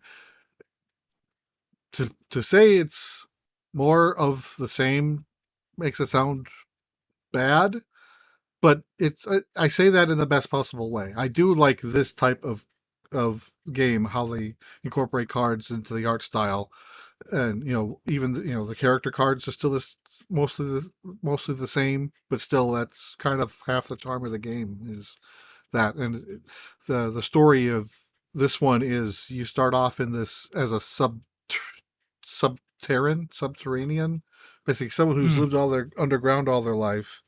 You get attacked by monsters. You are the sole survivor, and you are now up on the surface. So everything basically being like taking the role of the player. You know nothing about the upper world, just like I know nothing of the game, and I learn at the same time the character learns. Oh, that's cool. You meet up with with various other people to form your party, and it's your normal traditional RPG type of stuff. And it's you find a city, you find the city's got a problem. Let's help solve the problem, and maybe they'll help us do the next thing we need to do.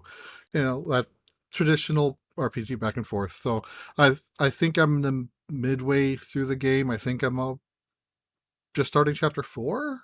I don't remember. I think I'm starting chapter 4. These games traditionally have 5 or 6 chapters, so I'm good ways. And I think I'm like 7 or 8 hours in. So these aren't long games. A run, play through normally is less than 20 hours. Okay. These games are developed in like 5 months, so not a lot of content in them. But for the price, I think they're really good. So I plan on continuing playing through this one. Hopefully I finish it, unlike the second one. I don't remember why I stopped playing the second one, but so far I'm keeping going. And I was hoping Justin would be on for this third game, because I wanted to play a game with y'all. Okay. The game is Guardian Tales. I think it doesn't come out until October 3rd on Switch. I have a preview copy. So when I was asked if I wanted to play it, I go, sure, let me look at the website to see when it's released, to see if there's an embargo. But apparently the game is out on mobile, so no embargo because everything's already out there. But the thing that caught my eye is the price tag. It's free. Oh. So one of those games, huh? So here's the game I want to play. If I tell you free to play action RPG, what type of game are you expecting? Like a MOBA, or you know what I'm talking about, like an MMO type thing. No, I'm talking about like Pokemon. Like what will the game contain in it? Like a stamina system. You can only play so many staminas. Oh, sure, yeah, like run that. Out. Yeah, so I see what you're talking about now. Yeah, so is there what other type of things might you think of? Free to play. Free to play. A place for you to buy things, like to spend real money. There is a place to buy gems. I won't continue that thought. I'll let you guess a few more things before I continue. Like free to play. There's like an online component to it. You have to play it online. I don't think you play it with multiple people, but you have to play it online, which means, of course, there's also server down periods, which also happens with this game when they're pushing out updates. And I think there's an update tonight, so like I can't play the game when I'm done with the show. Is it in a foreign language? I don't know what you're trying to get me to guess here. Well, okay. I was thinking things like, is there a gacha mechanic? Yes, there are two of them. Oh yeah. Yeah, sure. I didn't think about that. Yeah, one to pull the heroes and one to pull weapons. Though, the game top loads you with a whole bunch of stuff. So obviously I haven't had to pay for anything yet. I've only played daily rewards for logging in. Sure. There's daily rewards, right? Yeah. So, I've only played for 2 days so far, so I'm still early on. I'm still in the first world. So pretty much everything has been given to me that I haven't had to pay for yet, including, it'll gives you this as like a mission thing, so you get extra small rewards for it, which also acts as a tutorial to teach you how to go into the menus to do things like spend these upgrade points to level up your hero. So I did that. My hero is level 25, and I'm still on like the first world. So that's what I was gonna say. I bet it's like, hey, you can get this this upgrade, but like to beat this enemy, you're gonna have to be like level 45, and you can't get level 45 yet. I think the max level is 30. But the starting hero is still a 1-star hero. So that's another thing this thing has. Hero rankings. Oh. So I don't know what a 1-star versus 3-star versus 5-star means. I do have a 4-star weapon. I think I can equip it to my hero, but it's like really designed for a specific different hero that I don't have. Yeah, if it's equipped to her, then you get extra bonuses. So it's your relatively generic RPG with mobile. It's a mobile game on a Switch. I'm sure they'll get to a point where it'll like super paywall me. And at that point, I'll probably stop playing. I do want to keep going, at least get past the first world or two. I was also going to suggest, and I'm not like that. Are there inappropriately dressed girls? No. And that's how they do their ads. No, I don't think that they're inappropriate. They are. You do see, like the actual gameplay models are like 16-bit pixels or 32-bit pixel art. When you do your pulls, there are high res, slightly animated, art of the characters, but I haven't seen anything that would be labeled as inappropriate. They are fully armored and clothed. I don't think the poses are greatly offensive, but I only saw them for a little bit the first day when I was doing the polls. Is it another Eden? I'm not sure what Eden is. Mecca asked that. Oh, Eden is it's one of those, like what I was talking about. Okay. It's a waifu game. Is that what you're hinting at? Are there waifus? I think these are trying to be low budget waifus, it's like a low budget Genshin Impact. Waifus and husbandos. I didn't even know that was a phrase, and until Krista. Oh yeah, that's just the male version of a waifu on their show. Yeah, so I plan on playing more of that, and okay. So I have 2 games I'm working on, and then of course, as Justin hinted at, I have another game that I don't think I can talk. I have downloaded. I haven't played it yet. I don't think I can really talk about it until the 10th. So I'll talk about that in 3 weeks. Okay. Nice. Well, I'm going to talk about a couple games. Number 1, Shovel Knight Dig is really fun, guys. But it's not me playing it is not conducive to me talking, because there is a lot going on in every screen of Shovel Knight Digs. Let me tell you, yeah. There's a lot. One more thing I wanted to mention. Okay. So Mecca asked, what was the name of that game again? So I put it in the chat. It's Guardian Tales. And I took a picture of the title card it gave me on Boot, and I posted it on Twitter, and it said, very subtle, almost missed it. I'll put it in the chat so people can see what I'm talking about. Okay. There you go. So Jesse will be there to let you check that out. A couple of quick games I've been playing. Number 1 is Midnight Fight Express. I've already talked about that a lot. I've also been playing Beacon Pines, which we got a review code for. Super unique game that's on the Switch. It's almost like Animal Crossing meets story branching detective sim. I don't know. Wow.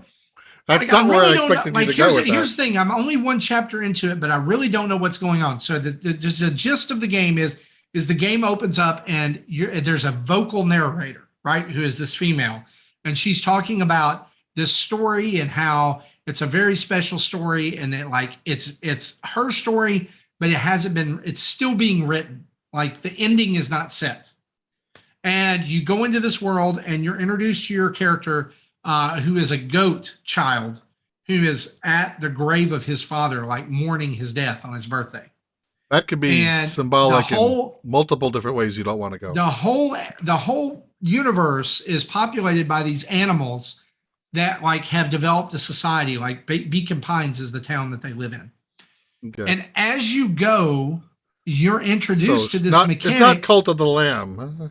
No. Like his friend comes, and the friend is like, "Oh, let's go on an adventure. Let's go by your grandma. We'll have to go by your house first and get your grandma's okay."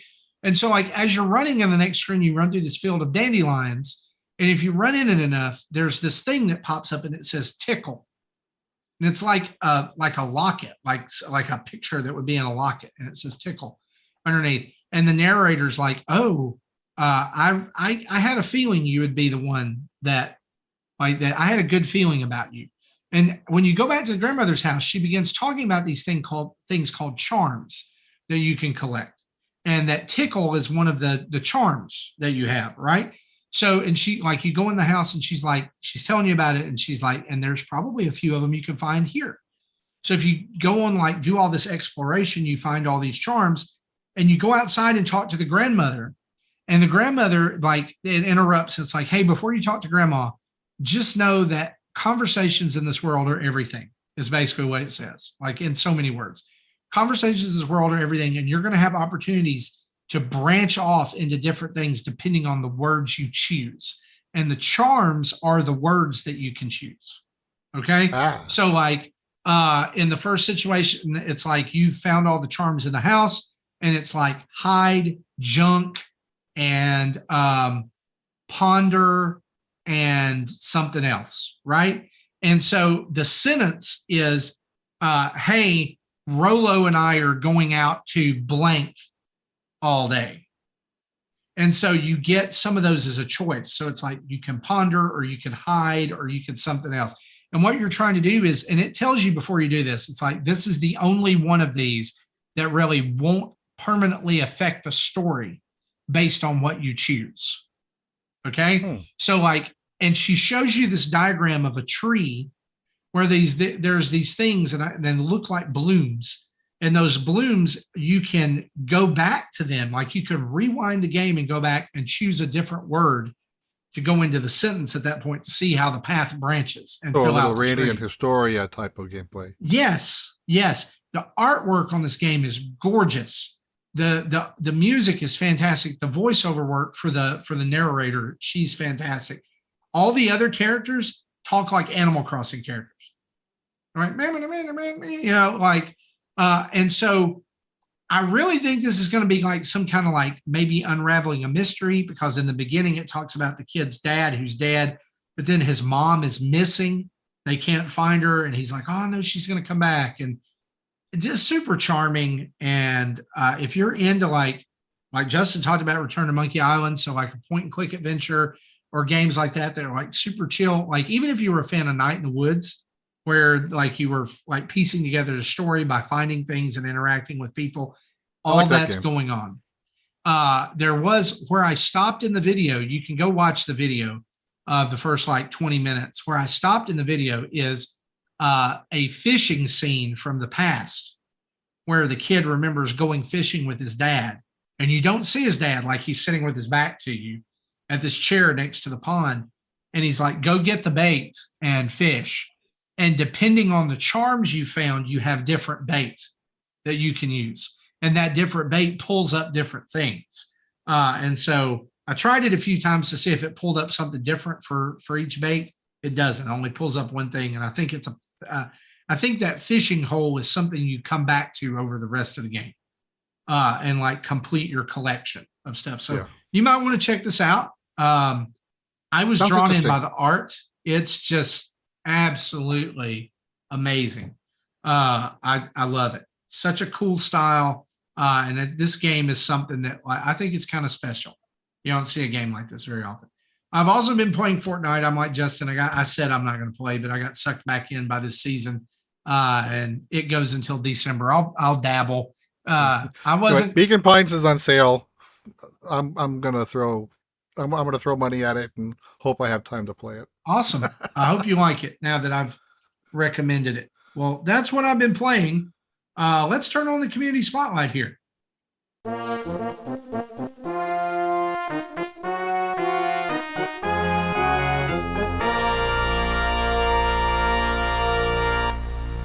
So as we flip on the community spotlight, we want to remind you guys about the Nintendo Dads family of podcasts, Game Pass news, Dads After Dark, Retro Logic shows. You can go over to nintendodads.org and you can find all of the Spotify feeds there and go to your favorite podcasting app and subscribe. You can find all of the stuff. Game Pass news drops every Saturday. Dads After Dark every Monday night with an occasional episode in between.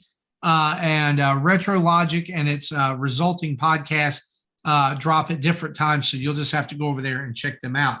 So, but be sure to throw them some love as well, because there's a whole world of stuff that's going on outside of the main Nintendo Dads podcast, and we would hate for you guys to miss it. Let's dive into some questions from our community. We've got quite a bit here. Questions from Discord up first. Chris HL asks us this: why doesn't Nintendo take more advantage of local co-op, i.e. the ability to connect multiple Switch consoles in one place to play together, but each player only sees what's on their screen? Mario Chase. Wouldn't that sell more consoles and more software? Jesse, how doable is that? Like I know there we can do a local like ad hoc network for like Mario Kart and Smash, and stuff like that. But how like, could it do something different on one screen? And if the game wants to, like I know they had I I forget, was it a Mario Party where you could like set up two switches together and draw lines telling them this is where they connect, and I can actually play like a game of tank across Mario Party Superstars, I think, was able to do so that. it's definitely possible as long as the game, the games have constant communication and sharing data back and forth. Even and that's just using like local Bluetooth connectivity. That's not using Wi-Fi or networking to do that. Right. The Voice of Cards games, they all have this similar type of card game that you can play just as an extra side thing. Mm-hmm. You play with NPCs, but once you unlock enough levels of it, you unlock it at the main menu, where you can play multiplayer with other people. You can't go online. That is local only. You can play it up to 4 players on a single switch, or up to 4 players in an ad hoc network with 4 separate switches, each with their own version of the game. So I imagine, obviously, I don't know of anyone local to me who has the game with, so I've never been able to test that. Maybe we might be able to find someone to test it with in November.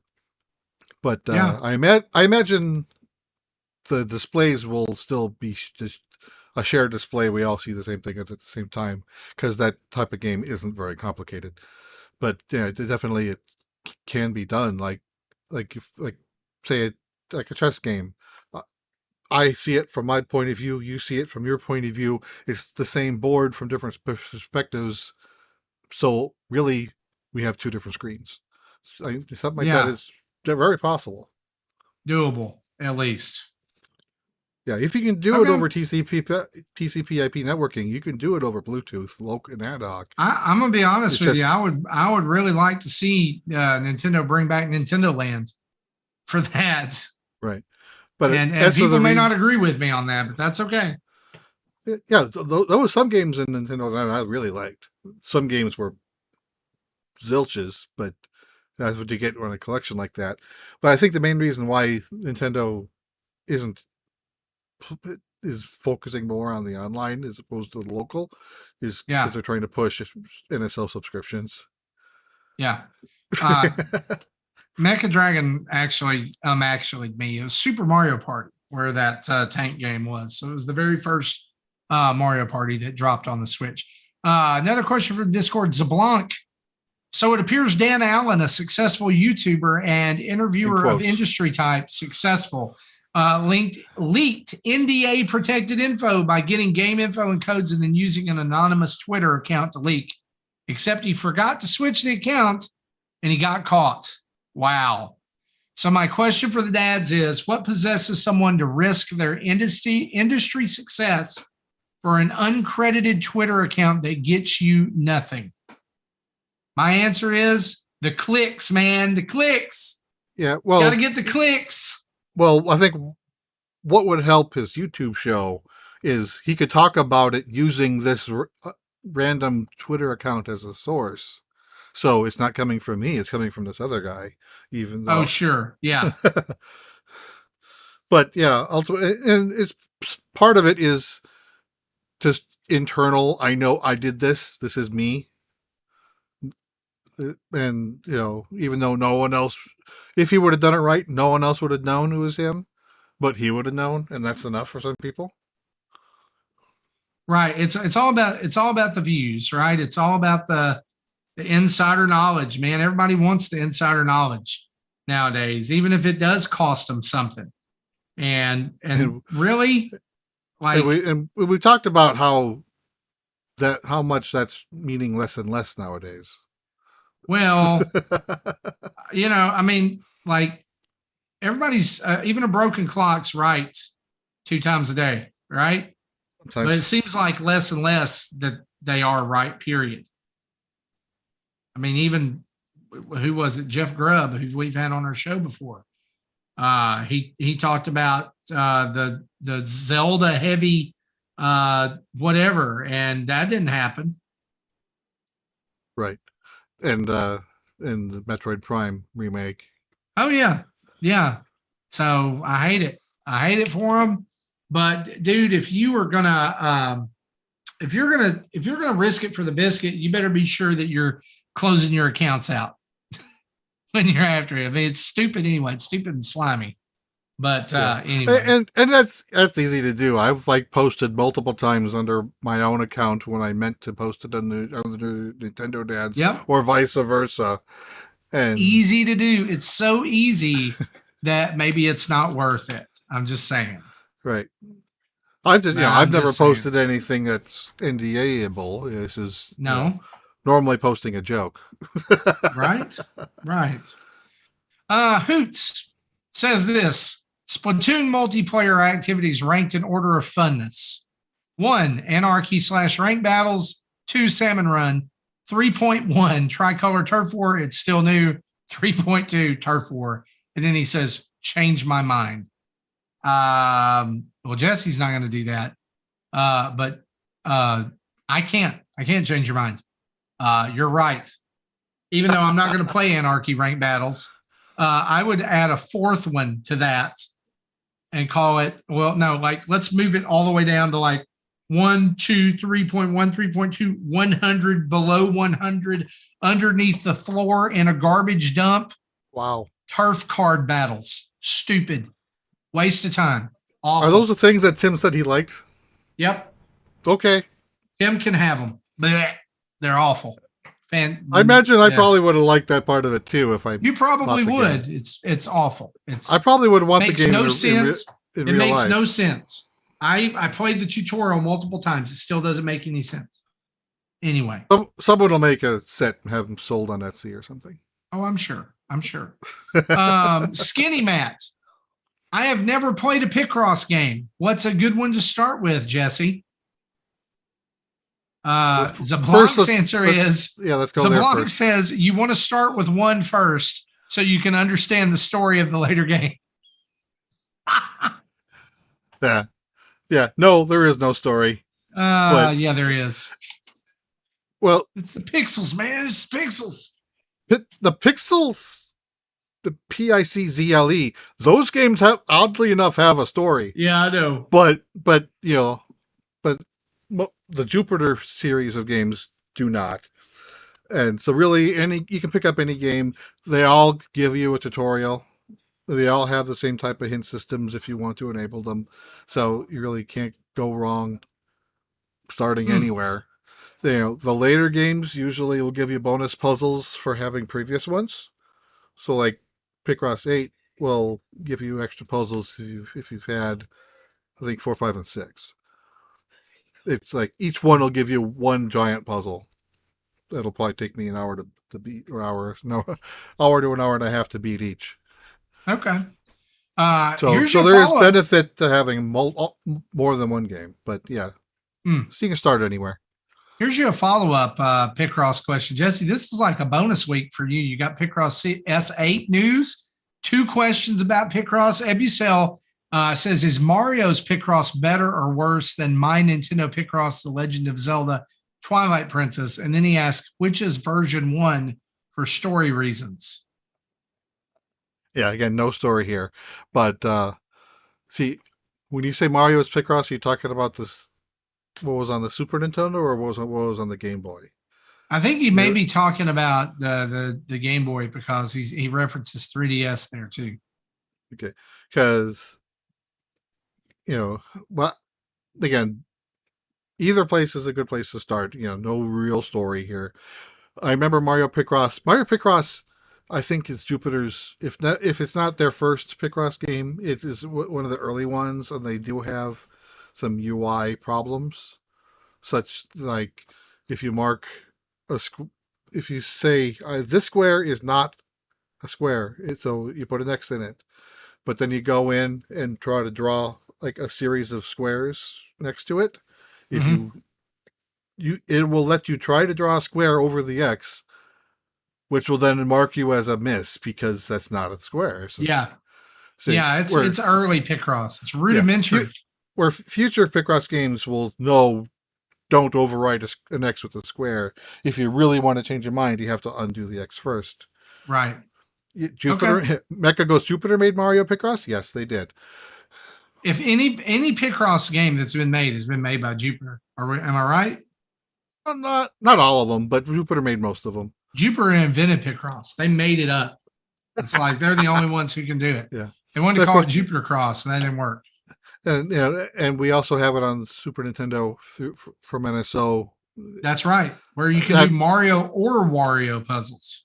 Yeah, and it's kind of funny how they do it, because like the first page of puzzles you get, it's basically kanji or katakana for one of those. I don't remember. I don't know the difference, but they spell out Mario no Picross. So Mario's Picross, spoken in Japanese. Then when you unlock the Wario stages on the little title screen, the Ma in Mario gets like he'll put a sticker with a wall on it and just replace it. Oh, Mario, never change. Solo something. So those are good. I think that one has a similar type of UI issues that the Game Boy version had, but still good set of games to play. Awesome. Solo something says, not trying to be salty, but has anyone gotten tired of losing gaming time that they might only have a set amount of in that day, watching disconnect notices multiple times in a row while you're playing Splatoon 3 to a point that you're nearly ready to give it a break for a while? Yeah. I haven't had that problem. Well, Jesse, you can only have that problem if you buy the game. Okay. But yeah, that's fair. Those first couple of days were pretty rough. I've not had that problem since then, and I've noticed that problem doesn't really happen a lot in Salmon Run, which I've been playing a lot of. But the other modes, Turf War, I still get the occasional. But full disclosure, I've not played it in a week and a half, pretty much. So, Tim's Breath of the Wild is my Splatoon 2. I had not beaten Splatoon 2 yet, so I wanted to beat that before I did the story of Splatoon 3. Then I remembered the Octo expansion, and I'd never played that either. So I have to beat that before I play Splatoon 3. Now you're behind. It's like you have to play Persona 4 before you play Persona 5. I'm not playing Persona 4 before I play 5. I can't do it. Our last question here comes from Mecha, and honestly, I saw something about this, but I don't know how much we can talk about it because I just don't know. He said, did you hear I do know a little bit of Joe from Cerebi, which is a Pokemon website, cerebi.net, was calling Kit and Krista liars over what they said about Nuzlocke and the Pokemon Company, where they got in trouble asking to do one for Nintendo Minute, while he claims they have no problem with that. Do you think one of them is lying? So what he's referring to is Kit and Krista on their show recently said that the Pokemon Company and Nintendo likened Nuzlocke challenges to hacking or ROM hacks, and that they wanted them made illegal and said that they should not be done. Jesse, fill us in on that. And for the uneducated, what is a Nuzlocke challenge? Okay, first I'll start with that. A Nuzlocke run is basically you play the standard game. It's no ROM hack. It's just you're implementing your own additional rules to the game. Things like you catch the first Pokemon on a route, and that's the only Pokemon you catch on that route. And if a Pokemon faints, you burn it. It's gone. And then you just go play the game, see how far you can get. It is very difficult to beat a Nuzlocke run due to those limitations. I'm sure there's other rules, but those are the two biggest ones. But again, these Marty's, you can't. Marty is looking at me like I'm talking. That's stupid. Just play Pokemon. My gosh. Anyway, so I found an article. Where did it go? I have it here somewhere. This is from Nintendo Life, which referenced a Eurogamer article that basically says that is like a heated moment of misunderstanding and miscommunication between the Pokemon Company and Kit and Krista's question. Probably also multilingual doesn't help. So, but we still have to deal with the fact that Joe from this well-known Pokemon website is now calling two very well-known former Nintendo employees liars. I think he said that before the clarifications came from the Pokemon Company, which, spawned their response.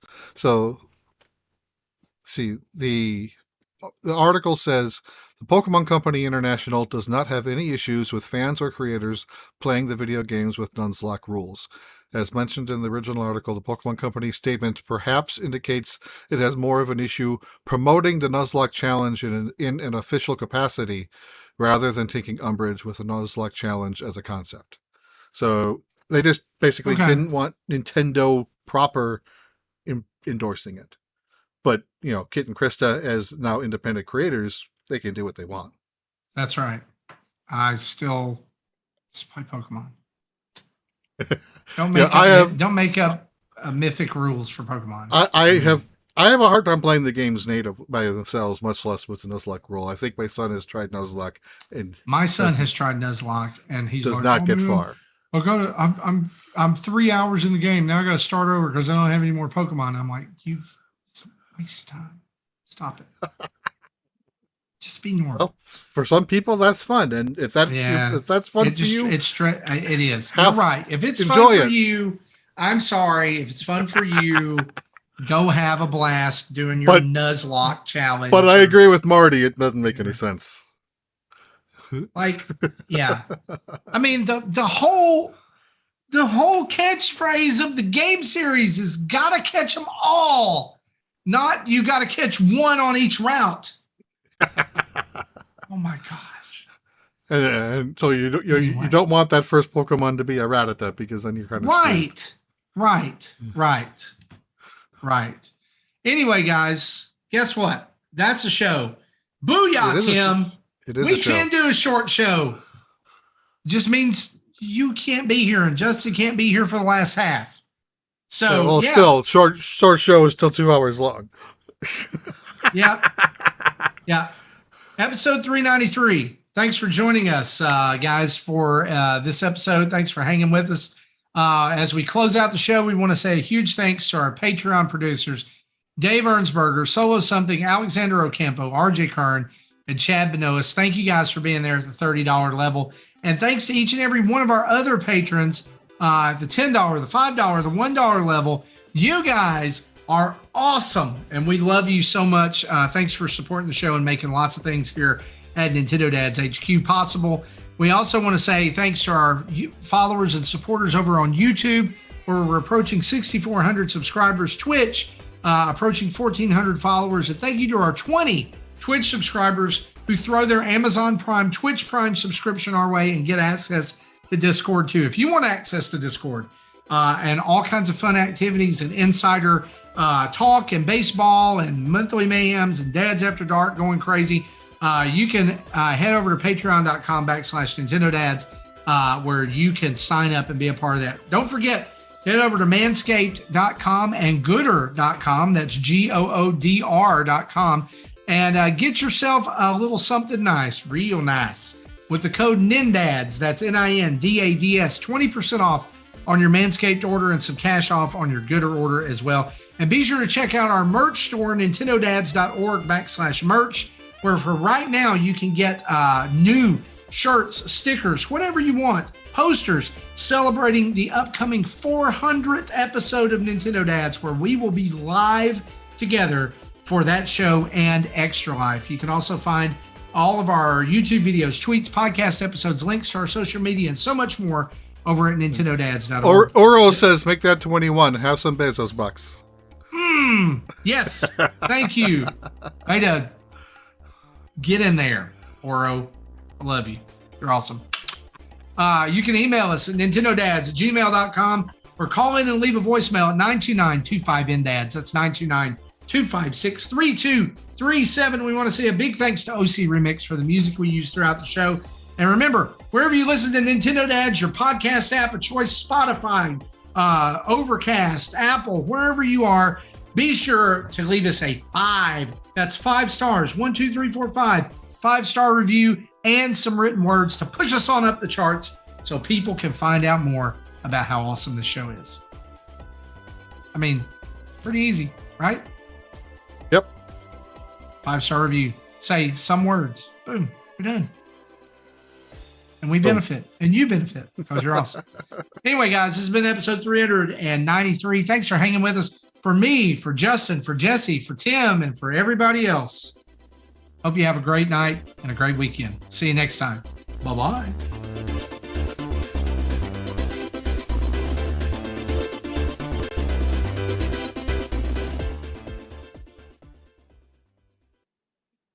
Thank you for listening to Nintendo Dads.